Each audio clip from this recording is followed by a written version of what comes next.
What's good, everybody? Welcome back to the Cloud Slayer channel. I hope you guys are doing well today. Today I got first contact between the Vikings and Native Americans. It's also like battles and stuff like that. It really caught my eye, and I remember like hearing things like, okay, like Europeans weren't the first ones to come, or like Christopher Columbus or various things like that, that actually the Vikings came way before that. So I would like to hear some of these first contacts, or even if it goes into detail like that, maybe not, maybe it's just going to go into battles and stuff like that. But if you do like this video, please hit that like and subscribe button. This video is going to be from History Dose.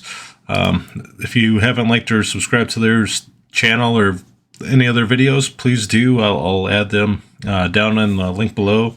And without further ado, let's jump into this video.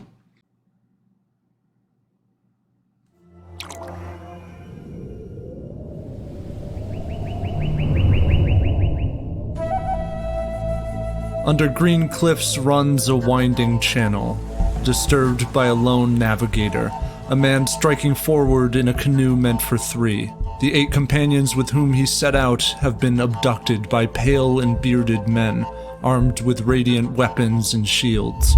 The man reaches his village, tells them of the ambush, and then rallies a war party for the counterattack. His people are native to the land. Long ago, their ancestors abandoned the Eurasian landscape, braved prehistoric seas and the... So what's that, like almost 500 years before Christopher Columbus and those guys come to the Americas, huh? Was that 1492? This had 1,000. Tundra of mammoths, and settled deep into a world hitherto untouched by humans. As one age passed into the next, the bridge between the two hemispheres was broken, and each half of the planet diverged in mutual ignorance of the other. Millennia bore witness to the cyclical death and birth of great empires. Well, you would only get like religious stories that were possibly passed down, if not watered down, or they're like, split by God, or, they were forsaken or something like that. Because you do hear some of these stories within like some religions, you know what I mean? I ain't gonna go into much detail. I don't know. I can't remember like the whole story. So I do like to ramble and say what random shit sometimes. Sorry about that, guys. Peoples and languages, prophecy and faith. The Vikings of Scandinavia, having ravaged Europe and established outposts on Iceland and Greenland, have just interrupted tens of thousands of years of hemispheric estrangement. They promptly kill their 8 Native American captives. This small band of Norsemen are led by Thorvald Eriksson. His brother Leif earlier made landfall on the American coast. Is that Leif Erikson? But failed to encounter any native inhabitants. If anybody watched any Vinland Saga, that's an anime, that's a pretty good one. They have those names in there, right? Now the swarm of indigenous canoes comes into view. The Vikings gather to their ship for cover. A staccato rain of stonehead arrows beats against their raised shields. After some time, the siege ends, and the indigenous people paddle away. But a fateful arrow protrudes from the trembling side of Thorvald Eriksson. He asks his men to lay him to rest in this foreign soil, with a pair of crosses at his head and feet. After the captain's final orders are carried out, his men return to the American settlement founded by Leif Erikson, and return to Greenland in the spring. But soon there is another stir, a distant toll of iron and plumes of listless smoke. Dragon boats cruise along the water's edge. A man called Thorfinn Karlsefni has reached the Leif Erikson settlement. Yeah, they throw this guy in there too. Well, the name anyways. Along with a party of nearly 70 settlers, Christian and pagan alike. It seems divine favor has blessed these seagoing people with a beached whale from which to feed. They settle warmly in their sod houses for the long winter. One day, out of the spring woods, people appear. Although frightened at first by the Norse bull, they soon open their packs to present warm pelts from the local fauna and gesture toward the Norse weapons. Through guarded and fumbling attempts to communicate, Karlsefni makes clear that he will not trade his iron weapons, Instead, he offers the milk of their livestock. The Native Americans take delight in the strange beverage, trading all of their pelts for it. Then they disappear again. Karlsefni orders his Is that firewater? men to build a palisade around the settlement. The people return in the fall in greater numbers with more pelts. In the tense reunion, one Native American attempts to take an iron weapon, and a Viking strikes him dead. The other Native Americans flee, but Karlsefni anticipates retaliation. He sends out his Norse warriors to lure them into the forest, and then they ambush them. Tomahawk and arrow meet axe and shield. The Vikings scatter the Native Americans and leave a number of them dead in the woods. Karlsefni's expedition remains at the settlement for the winter, then they load their ships with American grapes and pelts and depart. This story comes directly from the Saga of the Greenlanders, one of two Icelandic sagas that record the Viking settlement of Greenland, Leif Erikson's voyage to mainland America, and the Viking expeditions to the American lands they called Markland, Helluland, and Vinland.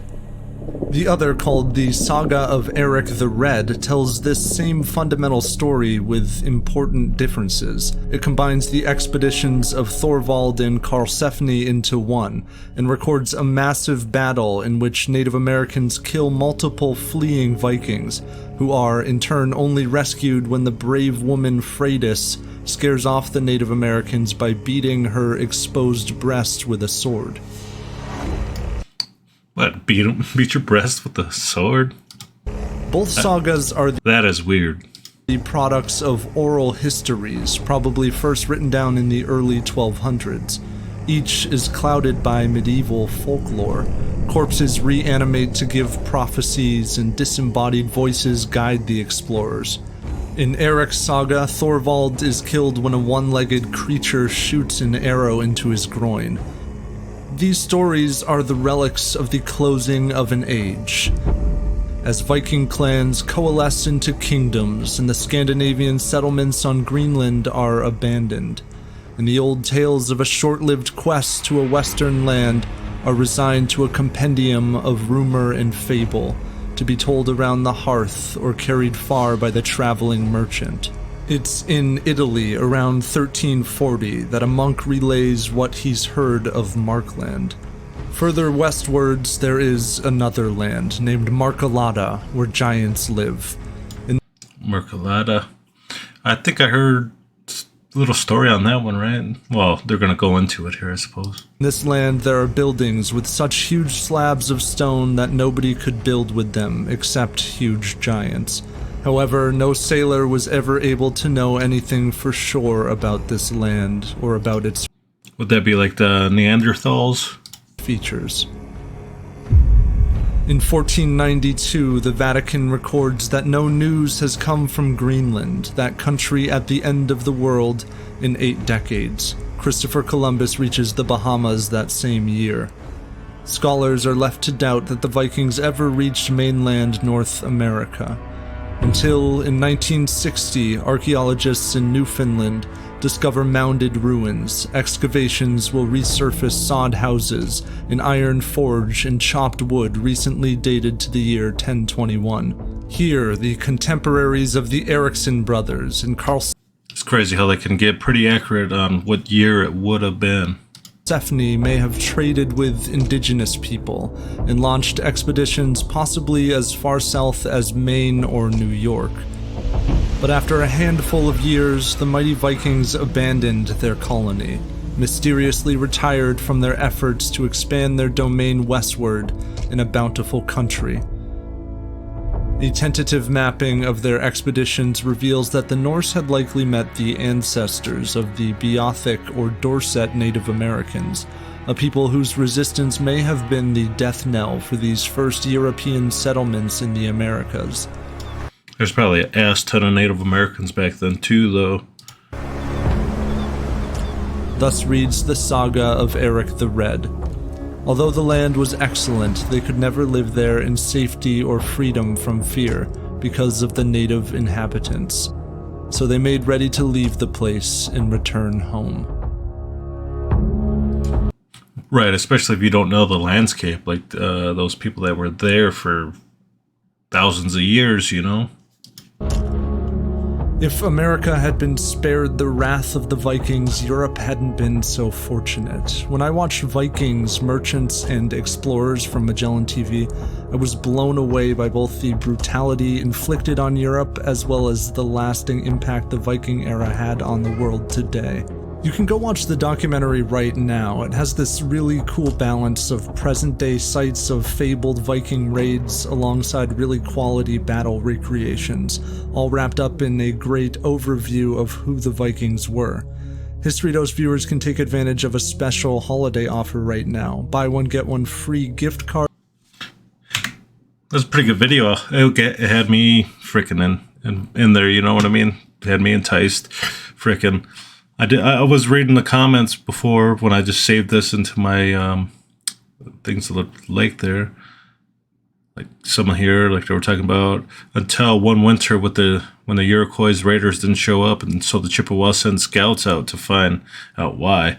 They discovered that the Iroquois were busy fighting the odd-looking strangers, tall and pale people who had the use of strange gray metal. On the theory that the enemy of my enemy is my friend, the Chippewa allied with the strangers and traded foods and furs with them, and also sent them women who then came home to raise their mixed blood children, who tended to be taller and stronger than the average Chippewa. At the time, the taller strangers stayed along the coastal lands until a plague reduced their numbers to less than who could maintain the settlement, and that is how my mother finally came to have archaic Scandinavian genes.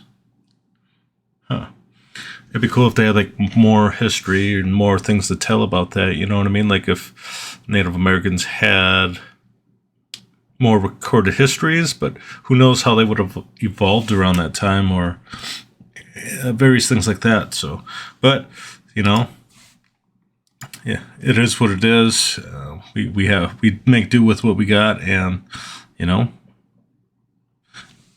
some history's lost to time. So, but this was a really good video. If you guys liked it, please hit that like and subscribe button. I will have frickin' History Dose description right down below, so you guys go check them guys out too. Peace and have a good night.